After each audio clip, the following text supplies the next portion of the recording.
Okay, I'm going to review a couple of those cases you sent over. I did talk to the doctor, and she doesn't want us to close this space, but she also wants to make sure that this distal is as cleansable as possible.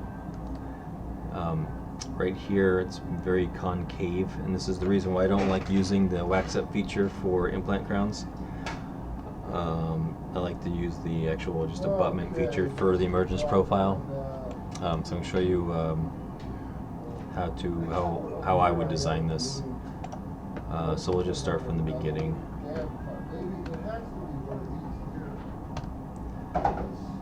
And let's see, it was probably a Zimmer, I'm assuming, 5.7.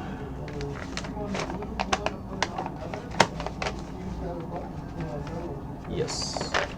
Okay, a Zimmer 5.7.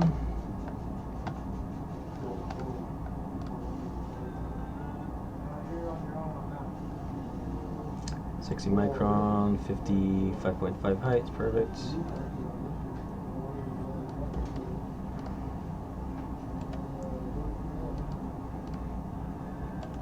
Okay, go ahead and draw our emergence profile.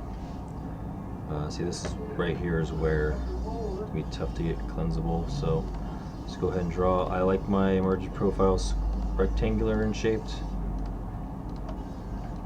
That's the shape of the tooth.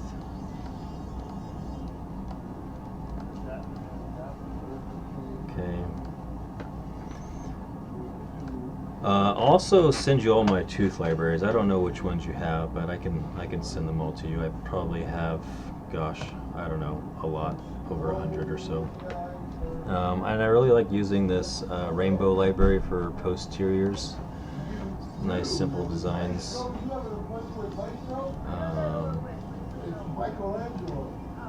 Also, we don't always necessarily want a 3-cusp molar, but this one seems to be okay. 3-cusp. Let's go ahead and we would like the tripod occlusion. So I've got, you know, dot here and I'm dot here, and I'll remove this. I always put it up into occlusion, and then I bring it down when I get to freeforming.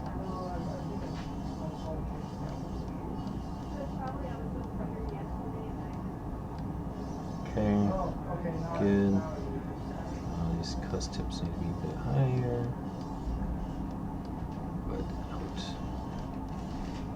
Hey, didn't we have an issue with Koishoka that I had? Okay, that's where we're at.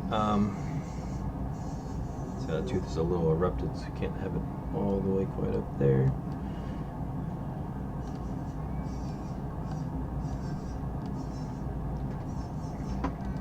Alright. Design the emergence profile. I like to try and follow where the margin would be coming out of this crown, so you kind of use this little outline of the crown, kind of follow the outline of where my emergence profile is trying to be. Don't worry about making it perfect right here. I'll go ahead and detach everything from the gingiva. I'm going to drop these down. I like these margins to all be so that we can have this as what's the word? Smooth and flat, so it's nice and cleansable. This area right here, the bottom angle, I always drop this over to the left and drop this over here to the right. And it gets me a nice smooth emergence profile. The other thing, I always make sure on screw retains, I think it's set at 0.2, but I always change this down to 0. Next thing, let's make sure that there's no indent. See how this is coming in a little bit, so we'll move this out. Same with here.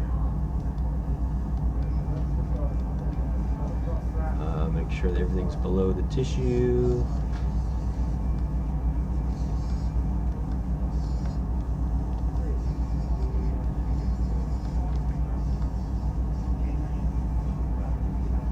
Okay, go ahead next and now we're just freeform everything else. Contacts. Get that out of the way.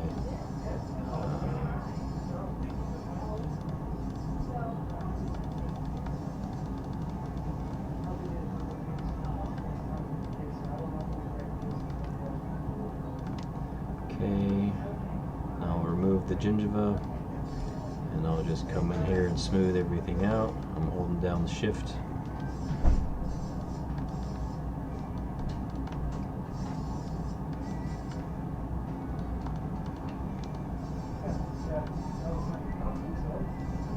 Now, nice, cleansable crown. There's no indentations. Everything is nice and smooth. Check this profile. Move this one out here a little bit.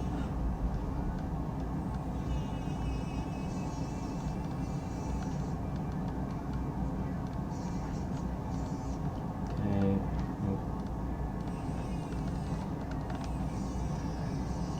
Double check everything. Okay. Then when I go to final, so I don't like this. This is too bulky. So you can either take your smooth flatten, hold down shift. It's usually pretty quick and easy. So now we got nice even lingual. Not going to get in the way of the tongue. Not going to bother the patient. Alright, so now we're done. I always cut static occlusion at 0.1, and then I'll drop this down using shape preserving. This is also why I don't like the wax patterns, because you can't use shape preserving. You can only just cut. So this will drop the crown out of occlusion, 0.25 millimeters. Last thing is contacts.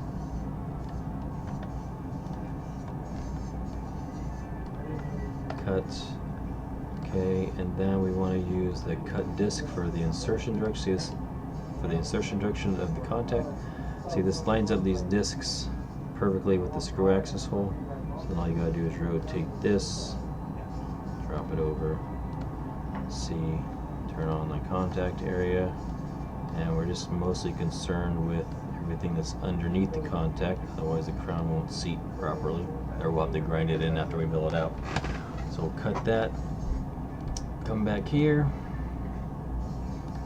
and then maybe just round this just a little bit. And that's it.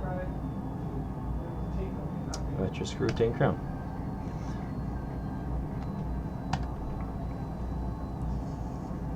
Okay. I'm just going to go ahead and design the model real quick, just because I'm already here. Actually, no, don't worry about it. Go to the next one. This one, let's see here. Looks very nice. A couple crowns there, so not a whole lot to go on. Let's check this margin. Yep. Perfect. Maybe add to this contact a little bit right here. Dad's a stickler for marginal ridges. Always check your marginal ridge.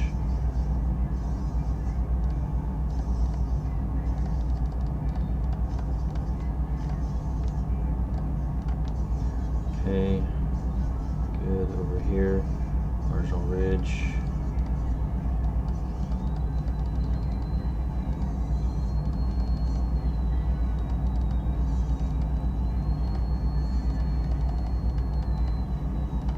I always like over contouring things and then going back and taking it back down. Good.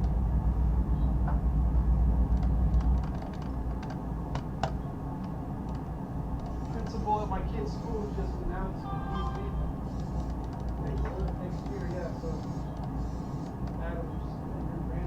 Alright, perfect, good job.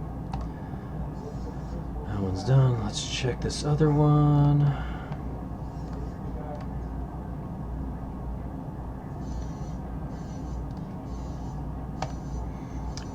This one, it looks like, I'm sure that's where the opposing's hitting, so let's just double check where you place the margin. On Onlays, we can place the margin where we want, and the doctor can adapt because most of the time they don't ever reduce enough. So let's check these margins real quick, especially where it's hitting. So this one, I'm seeing them, we can bring a margin over here to this edge right here, and we can bring it down over here a little bit more.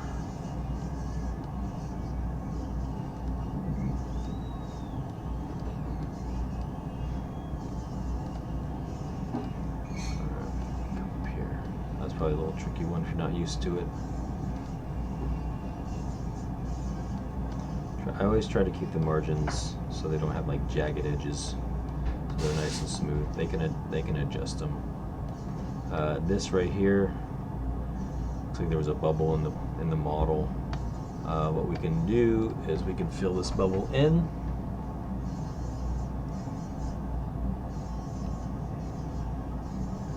As soon as it loads.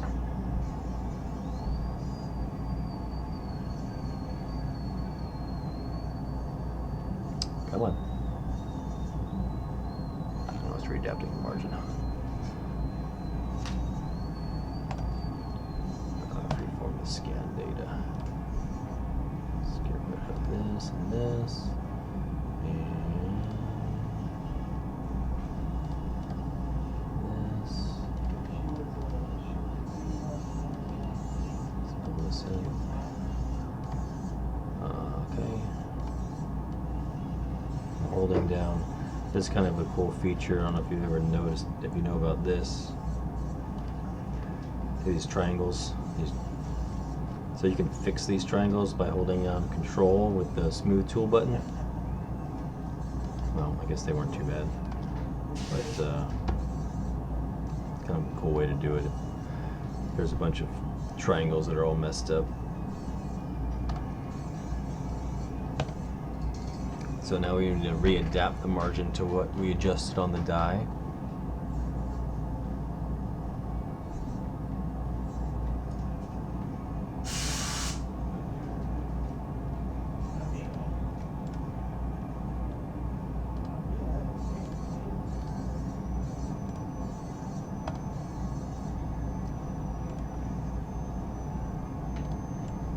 Okay. Let's just go ahead.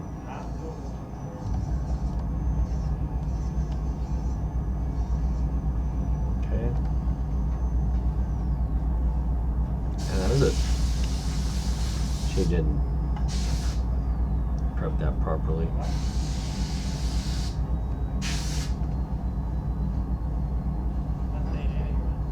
I'll check the other one.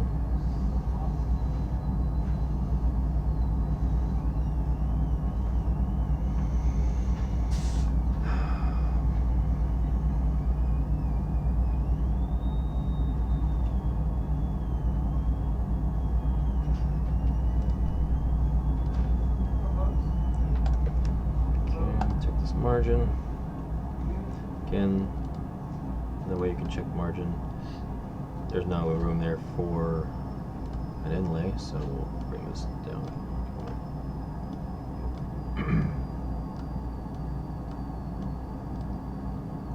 Okay. Where else was it?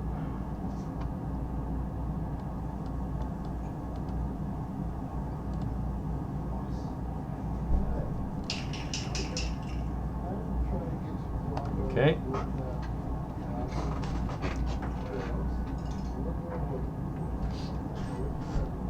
How'd it go? We fudged up, and after I did it, I remember Steve or Brian saying, when you put in that Kimberly Cow's address, it takes you to her old location, but it's still in Pleasanton. And I was like, is this the right place? They're like, no, and they have it written down. I was like, oh, you must get this a lot. Uh-huh. Alright, so let's see, we can get this out here, bring it down. Let's just Another tip: I don't ever use on onlays. I don't use the shape preserving feature because it kind of just messes up the whole crown. So I'll just cut here. We can adjust this in wax because these are going to be pressed. Contacts are good, and then other than that, yeah, looks good. Maybe smooth this sharp edge right there. Perfect. Yeah, just be careful where you place the margin on these onlays, especially. I mean, even like right here, we can probably.